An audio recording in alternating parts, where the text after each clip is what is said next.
Hello everyone and welcome back. It's Ian at IMCampervans. I'm working on the Peugeot boxer conversion. I'm continuing work on the shower cubicle and then I'm starting to plan out the kitchen. I've cut a 15mm piece of plywood and I'm just checking if it's a good fit for the walls in the shower cubicle. I'm switching between working the van and the drive, and I've got sawhorses and a workbench set up in the patio for the woodworking. So I've cut out the hole in the front panel and I'm just checking its alignment here. And then I'm disassembling the cubicle to take the individual parts round to the patio, and I'm going to bond them to some 1.5mm thick plastic sheet, high gloss white. And whilst the adhesive is hardening, I'm just painting a strip white.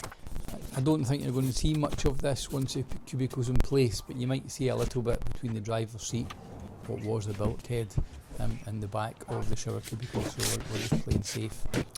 And then I'm just assembling it with the bonded plastic sheet just to check it's all working out as it's planned. And after that, Wendy's having a wee look, a wee peer review. She can often see things that I don't, so it's good to have somebody have a wee double check. So we've had a good discussion about planning the remainder of the build and the kind of next steps, if you like. And then after that, when I go back round to the patio to bond the plastic sheet to the front, then Wendy does a wee inspection, obviously, just to double check my work.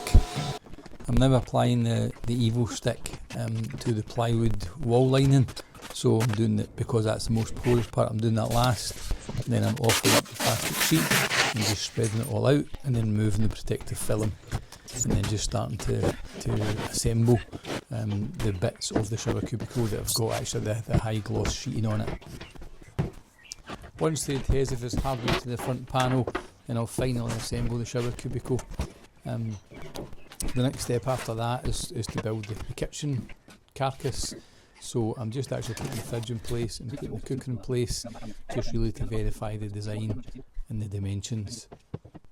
And as you can see, Arlene's trying out the shower cubicle for size, and then just having a wee think about how she might use the kitchen. I guess the ergonomics, if you like. So just thinking about where things should be. We'll decide on the heights. We've already bought the worktop, so that will be mounted, and obviously the sink will be mounted within that. So we're really just having a think about that, just as a bit of planning. Before I plumb in the shower tray and then build the shower cubicle, I'm measuring up to build a plywood cover to basically close in the area below the shelf where the bulkhead was removed. So I've insulated the cavity, and then I'm just measuring up to cut some plywood there, which will then cover in carpet, and we'll do the same down the left hand side of the pillar behind the driver's door, so between the driver's door and the sliding door. The right hand side we're just going to carpet because the shower cubicle wall is going to be against that. So this makes it look a bit nicer. It closes it in, gives another bit of insulation, and then at the bottom here we'll carpet the metalwork, but it will be below the seat base. So that's why I've stopped at that height. I've drilled a hole in the floor for the waste from the shower, the waste from the sink, and from the inlet from the fresh water tank to the pump. And now I'm running the cold and hot water lines. I'm using John Guest 12mm line, and I'm using the John Guest fittings. So I've actually started under the garage. I've left a bit of excess there, and then I'm running the cold and hot. That will go under the shower tray, then it will go to the left hand side of the shower cubicle, and then I'm using an elbow push fit 12mm fitting there. So I'm just routing them through with the elbows on them, and then I'm adding a small piece of water line to each of the elbow fittings, which will be behind the left hand side of the cubicle, and then that will connect up to the mixer tap later on. I'm now fitting the drain housing to the shower cubicle drain hose, setting the seal on top of it, just positioning that, and then I'm silicone sealing the underside of the drain strainer. So I'm offering up the strainer to a clean surface on the shower tray, checking the seals clean, starting putting the two assemblies together, just trying to keep even pressure and everything. And once I've done that, I'm then actually putting the screw in and just screwing it together. So just even pressure, compressing everything, trying to get an even seal.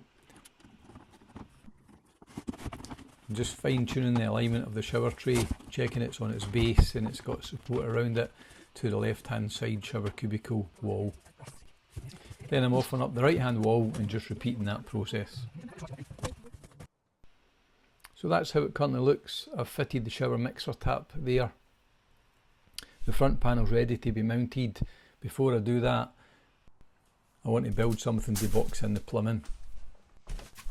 So this is the 2 water lines in the drain from the shower, just running through to the hole that I've drilled, and the water lines carry on into the garage, as does the water inlet from the fresh tank going to the pump at the rear. This is how it looks underneath. So coming through the floor, I've got the waste from the shower, I've got the waste from the sink, and going the other way, the inlet from the freshwater tank up towards the pump. I've got it cable tied together at the moment. I'll probably tidy it up with a bit of wrapping it in something, and I'm routing the 2 grey hoses to the wastewater tank. That's it for this video. I hope you enjoyed it and found it useful. Thank you for watching. Don't forget to like and subscribe to see future content.